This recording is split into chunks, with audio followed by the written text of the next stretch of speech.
The following is a conversation with Jaron. He is a software developer from the US and has also formerly worked with Google. In this podcast, we discuss about a bunch of topics like technology trends, AI, work-life balance, and also many more things. So sit back, relax, and enjoy the conversation. Hey, Jaron, how are you doing? Doing well. How are you? Yeah. Yep. So welcome to my podcast, and this is actually the second episode. You are the second guest, Nice. and, and the last episode was actually last year.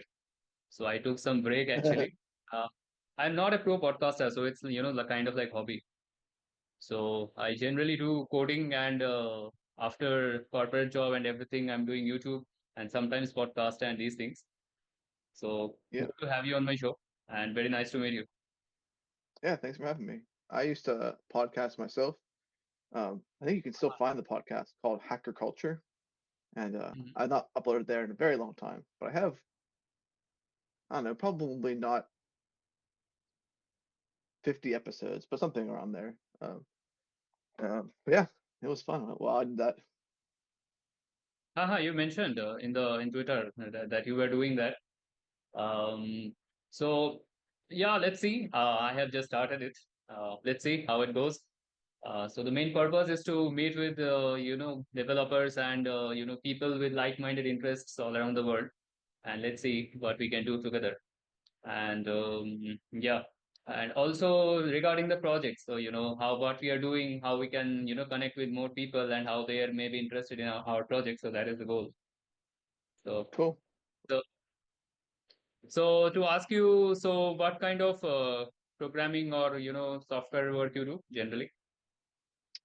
Yeah. So professionally, I have been doing back end work. Um, a lot ago, the the first job I had writing code was with JavaScript. I was doing Chrome extensions, specifically working on one. So I was working as a contractor at Google Hmm. in the nearest city to me, and it was analyst work, so there wasn't any coding there. And then at one point, I decided to make a Chrome extension to help me do my job faster. Um, and that wasn't my first time coding though. I started writing code when I was in high school, about 16 or so, maybe 15. Yeah, pretty And early it then. was yeah, it was a hobby for a long time until Hmm. that point. And then I shared it with some coworkers, and they found it really valuable. My manager essentially made it so that, or I should say, my manager's manager uh, made it so that my main focus was that extension because it boosted productivity on the team so much that it was worth their time to have me just focus on that about 90% of the time. So I did very little analyst work at that point. Then I was the JavaScript, HTML, CSS because Chrome extensions is basically a web page.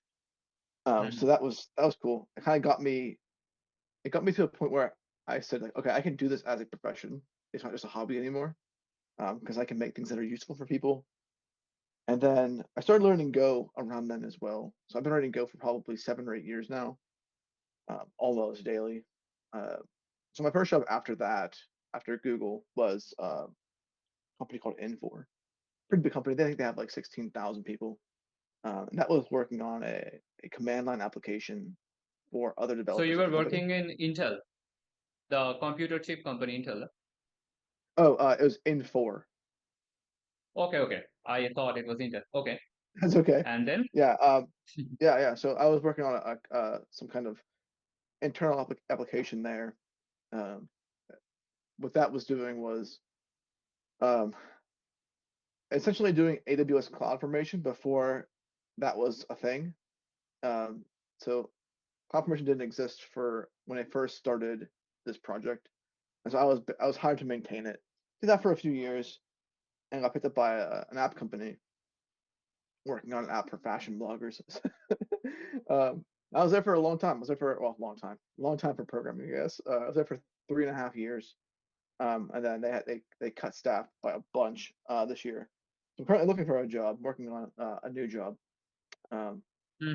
and Yeah. I'm You not you like mentioned briefly that oh yeah, you were taking a new job or something. We mentioned yeah, I'm about working on that. we talked about, like these days. Actually, before COVID, it was more office work. Then the remote culture started during COVID time. Now I think there is a hybrid culture, which I personally like a lot, especially if it's in your city. So I think Yeah, the kind of work-life balance, all of these things are being reimagined in the corporate. So it's one kind of thing here. So what's like work-life balance and these things in you are from US, right? yeah. Um, So the so I haven't been in an office since I worked at Google as a contractor. When I left Google, mhm, I went into a remote job. That was just before COVID started. So when COVID happened and they shut everything down, I my life was no different. I just was still home anyway. So that was mhm. interesting. And the last one was all 100% remote as well. Uh, and that's fine. That's good for balance. I think in my current um, phase of life, having three young kids, um, it's very easy to be distracted working from home. I know remote isn't like you don't have to be at home, but I'm not going to leave my house if I don't have to leave my house. It's just I'd rather sit in my office or Yeah, whatever. but But it's still it's also better for family time, right? yes, yeah. It's there's flexibility, but there's plenty of times where I had to work early in the morning or late at night to make sure I was staying productive enough because there's a lot of disruptions in the house. And again, that's just a phase of life I'm in with the small children. But I'm actually kind of interested. There's a company I applied for, and I went through the interview process, waiting to hear back from them still. And they do hybrid. I went into their office for the final round interview, and it was nice, and I could see myself being there again. And there's something about the in office, at least some of the time, that I thought that I'm kind of drawn to now. And I am when I was in the interview, one of the guys who was interviewing me, I think he was a vice president, he asked like, what's your most productive environment for working?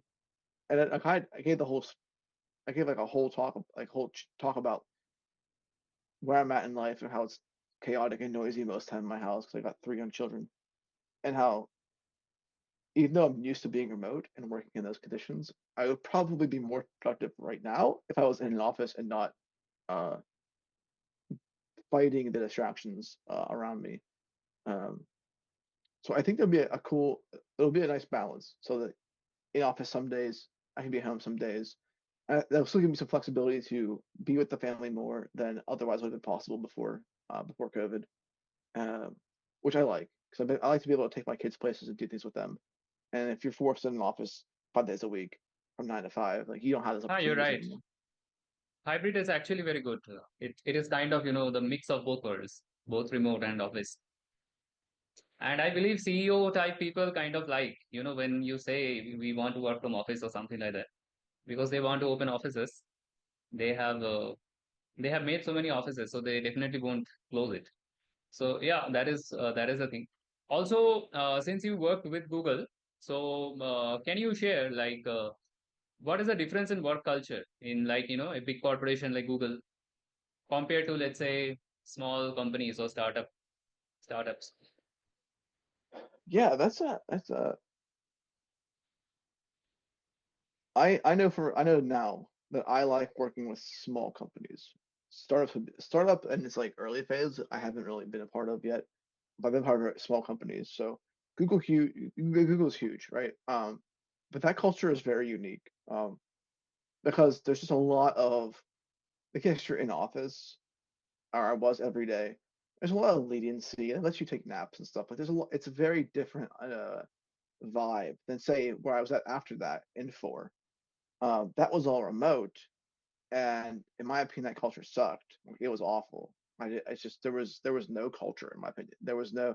It was just churning out Jira tickets and that's it. Like no one knows even exists Hmm. except for your manager. And when I was on that team, there was me and my manager for a while, just the two of us. Um, and so the company was so big that I only knew a couple people in that whole company. Like 16,000 employees, and I knew two of them, maybe three. Um, Hmm. and so at Google, I was around more people every day, so I knew more people, which was nice. I got to interact. There's something about just being in the presence of other people that I'm starting to kind of realize might be beneficial. Um, Hmm. and when I joined the company after that, they were small. They weren't startup small. They probably had 50 engineers, and that was most of their organization. They may have had 100 people, maybe less than 100 people, and half of them were engineers. So it was a very it still had that startup startup vibe, I'd say, and it was fun. I enjoyed it. Like I got to talk to people that I wouldn't normally talk to. Like I was able to talk to the CEO of the company and the guy who owned the place, and like be a part of their vision and really feel like you had a part in the way the ship sailed. And it was really cool. And then I experienced them grow, and their growth was really Hmm. fast. And all that basically died. Like it went from being like, oh, I feel like I'm a part of like something specific moving this needle forward to drive and like hit our mission, to like now they're operating as like some big corporation. It. They're up to about 200 engineers whenever I left, and it was Hmm. just like it wasn't the same. Right? Not even close. There was a lot of compartmentalization. Everyone was broken up, and they expanded so fast that like I didn't know anybody anymore. Um, and Yeah, so, so in it's my like, opinion, I when companies are small, you feel like you are doing a lot for the company as one individual.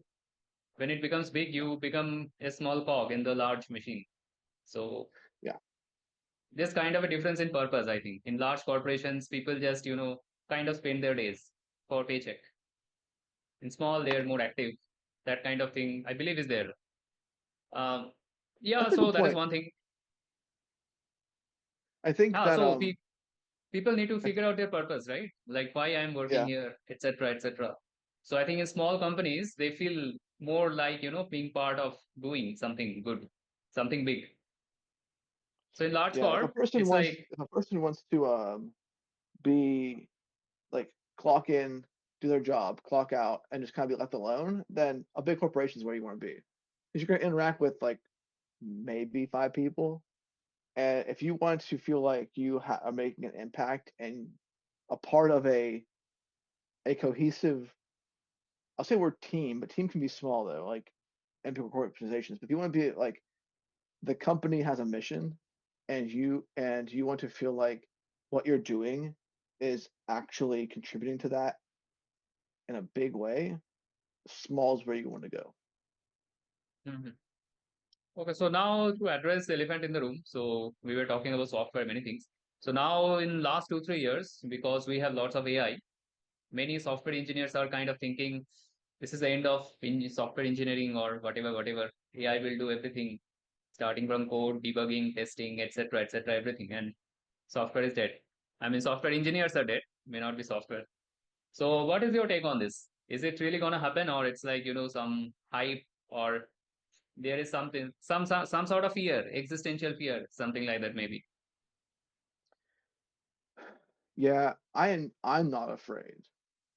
I can see why people that maybe are fresh to the industry or new into computer science might be worried, because it seems like, oh, the AI could just do what I would do anyway.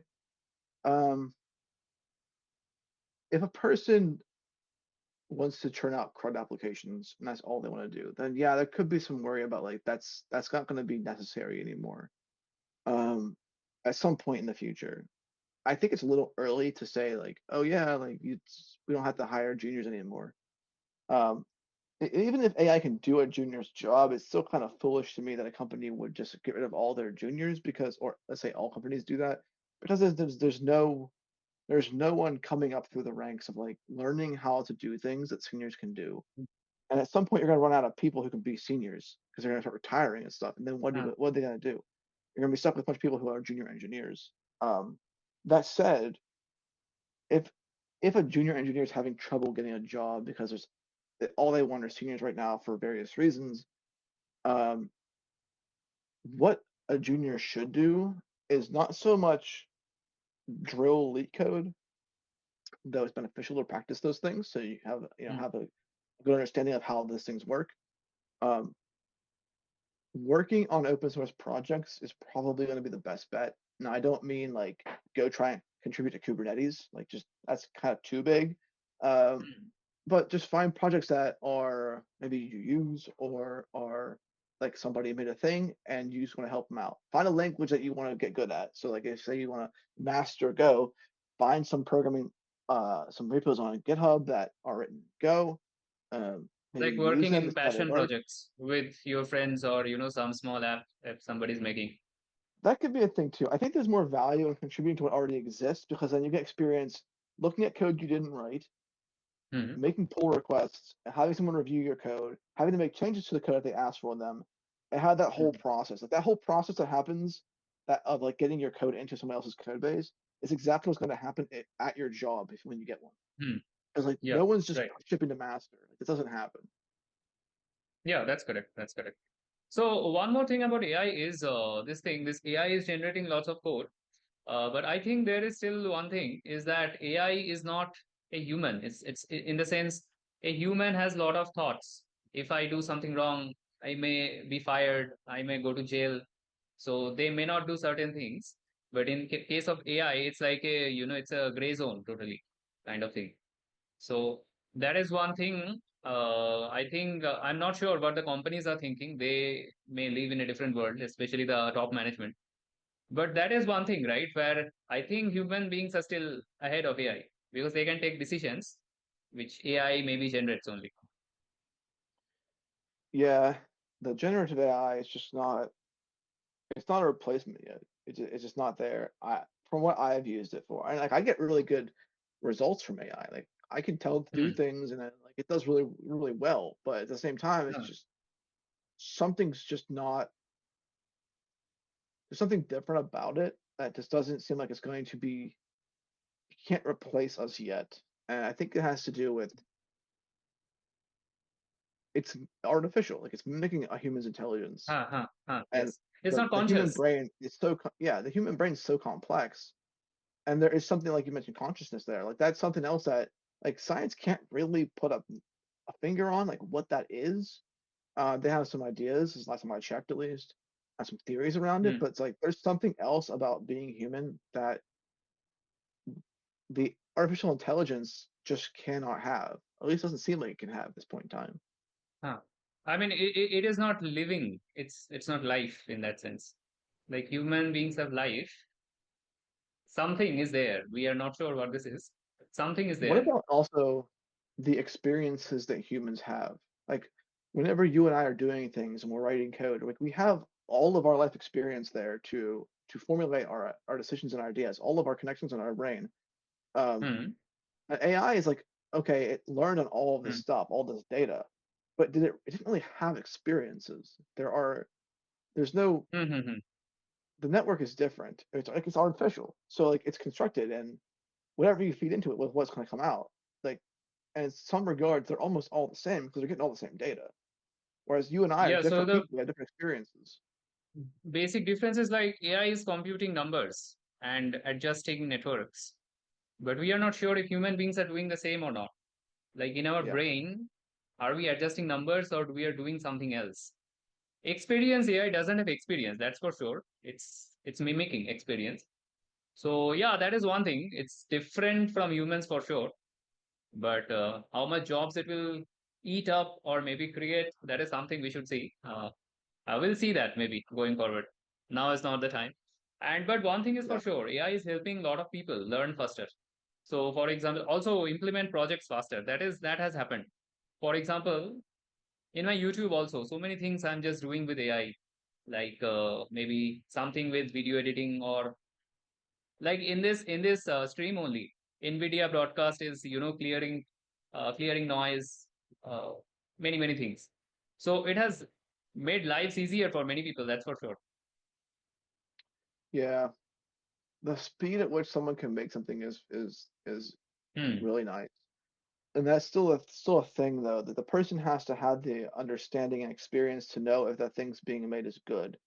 Because if you just have AI do everything, you're kind of running into problems at some point. There's going to be a lot of things that you don't understand of what's happening under the hood of your own Hmm. code. Um, and so there is still benefits. Like having an understanding of computer science is still a strong benefit because even if you're going Hmm. to use AI to assist you in building the thing you're building, you have to understand what you need, and two, what is even a good way to do it. And if AI gives you a low performance way of doing it, then your app's going to suck. So you have to know, like, understand things like big O notation, and is it better to use a linked list or binary search tree, like those kind of things. Um, so there's going to be trade offs there as well. So having that understanding and that experience of the general information of computer science is still necessary. I don't think if I hand my dad AI and say, "What app do you want?" Tell it to make the thing. That's going to be anything Hmm. useful. I just Hmm. can't believe that. I have not tried it. I should try it, but I don't think it's going to work out the way um, the hype the hype we're being sold sounds like. My dad can Hmm. say, "Hey AI, build me this app," and it would build it for him. I don't think that's the case. I think there's a lot of understanding of the computer science domain that you need to have to get something that actually works, or at least works Uh-huh. well. At least for now, that's for sure. Only people who can write code, deploy code, only they can use AI very well. For normal people, it's fine. It's like magic, but it's still not gonna help that much. Also, one more thing is slightly off topic. So, for example, AI is enabling people to create many things faster. Now, if we think economically, 300 years ago, people were mostly doing agriculture. Then industrial revolution came, factories came, and we had an abundance of material things like chair, sofa, TV, fridge, everything. And we have an abundance of that. So now with AI, there is a possibility that things, the mental things like, video games, code, web series, etc., something we consume with our mind rather than physical, we will have an explosion of that. And there may be too much of that. So previously we had, right? So for example, Hollywood stars, they are celebrities. So maybe we will no longer have that because there will be a million YouTube stars or something like that. Do you think something like this is there is a shift taking place like this one? Um, I kind of want to say yes, but at the same time, it's hard to predict because even Hmm. when the start of Bitcoin happened, and I remember spending a good bit of time reading the white paper and like rereading it to like actually understand what the heck is going on, how does it work. Hmm. And that's someone with technical understanding. It took me some time to really understand it at its core. And once I understood it, I was like, wow, this is going to change everything. And here we are, like I don't know, a decade or so later, and it's like not much has really changed. Like, yeah, Bitcoin exists, still works. People buy it, it's worth more dollars, but like no one's like there was cries from the streets saying like everyone's gonna be on Bitcoin, like the U.S. dollar or whatever the currency is of your country is going to be useless. Hmm. You're gonna be trading Bitcoin in the next 10 years. Like, Hmm. here we are, we're not doing that. So I kind of want to. I would like to say, yeah, like, this is a big deal. Like AI is a big deal.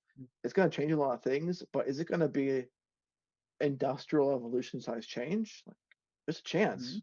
I'm just Hmm. hesitant to say yes because I've seen people say yes about that for other things in the past, and it hasn't Hmm. panned Hmm. out the Hmm. way that they have said. Hmm. So I think it's possible, but it's hard. It's unlikely to be predicted at this point in time. Yeah, true, true.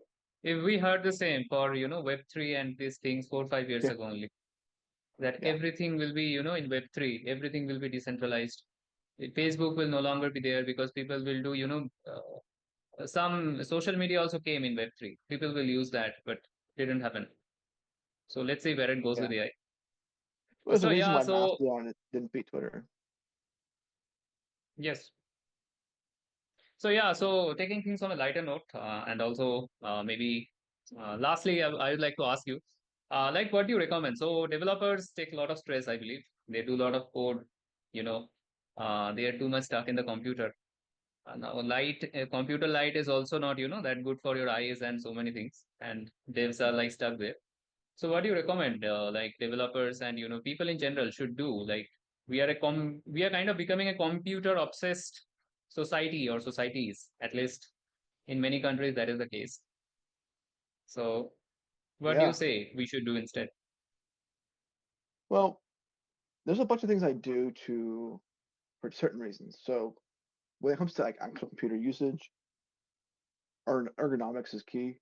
Hmm. Standing desk, sitting desk, like up down is awesome. Having the monitor on mounts so that it's at the right eye height. posture is important. If you're on a computer all day, you gotta have the posture right. You gotta have the ergonomics right. Uh, I I had to figure that out the hard way because I was getting a lot of Mm, shoulder pain, a lot of migraines from it, and so I've forced myself to figure this out for being on a computer all day. I have a split keyboard. I changed my keyboard layout. I use the Dvorak now. This happened, what's the year, 25? Probably a decade ago. I went to Dvorak because I was getting sharp pains down this arm from my pinky up my arm. Um, mm-hmm, because I was working on a Chromebook with terrible keyboard, and once I couldn't get a new keyboard where I worked. I was forced on a Chromebook, so I switched to mm-hmm, layout, and it helped immensely. I'm not saying that's the first thing people should do. Get a new keyboard first. Don't change. Like, don't relearn how to. Like, I had to relearn how to type, which was a giant pain in the butt. Don't do that first. Get a new keyboard first. Um, so yeah, that's really important. Is like getting the ergonomics down, um, protecting your eyes. So like if you're using a computer at night, use some kind of like red shift situation where like it's not blue light mm-hmm. bombarding you all day or all night. Um, No, just I'm protect just yourself. asking That's super a important. deeper question. For example, you have three kids. So would you prefer that kids first grow up doing, normal play things first, or would you prefer they will be computer literate from early age? Yeah, so I am of the opinion that there needs to be some kind of limit on their screen time until a certain Mm, age, until they can regulate themselves. So all my kids are younger, are 5 and under, and mm, they have limited screen time. They'll touch an iPad for 15, 20 minutes a day, and that's it. mm, They'll watch some low stimulation show, typically educational in some regard, for about 20 minutes, 30 minutes before a lunch or dinner time, just as like a wind down before they eat.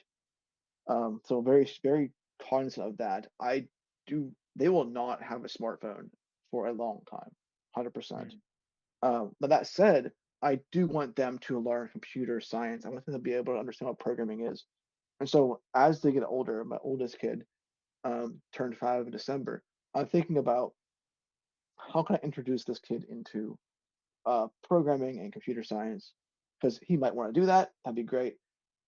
mm, One thing we got him for Christmas was a toy car that you can program, so you can push buttons, say I want it to go this way and then that way, and you have to like program the car to go which way you want it to go. mm, So that's kind of like a very introduction to like this is kind of logical. Like you have to figure out where you want it to go and how many button presses does it have to get there. That's step one. mm, Once he's a little older and he can understand like what computer usage is and how to use a computer, um, I'll probably get him into Scratch. That thing from MIT. I don't know if you saw that before or not. Um, MIT has this program you can use online called Scratch. It has a little cat, or you can put yes, your yes. own images in there. Yeah, and you can tell it to do things, and it's very much you don't have to write code, but it's logic driven. It's the next step in the process, in my opinion, thinking about how to get them there. And so at this Uh, point in their age, they're under five. They're 5 and under. They spend most of their time doing other things. Like there's not much screen time. I grew up.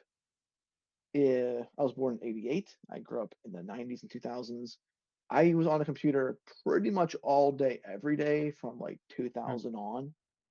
mm, Um, but I grew up for the first 10, 12 years of my life with like very little technology interaction. I was outside playing, I was swimming, I was doing those kind of things. mm. And seeing some people who have not had that experience, but have been stuck on iPads their whole life, things are just a little different. And I don't know if I want my kids to experience that. I want them to experience something different first. Yes, yes. Actually, internet dopamine these days is a huge problem for people, and that is the main thing. So, yeah, so I think we can close our show now. We can have another one if you want. But yeah, I would like to keep things short and simple only. Sure. So it's very nice meeting you and talking with you. So maybe if Same. you want, next time we can talk more about computers and things. Today was more like, general discussion kind of thing. Yeah. Yeah, So that'd be hope you great. had a good time. And I did. then we'll see you soon and we'll keep seeing each other in Twitter. Sounds good. Have a good one. Yeah. Yeah. Okay. Bye and good day, I think. There it's day. Yep, it sure is. For See me, ya. good night.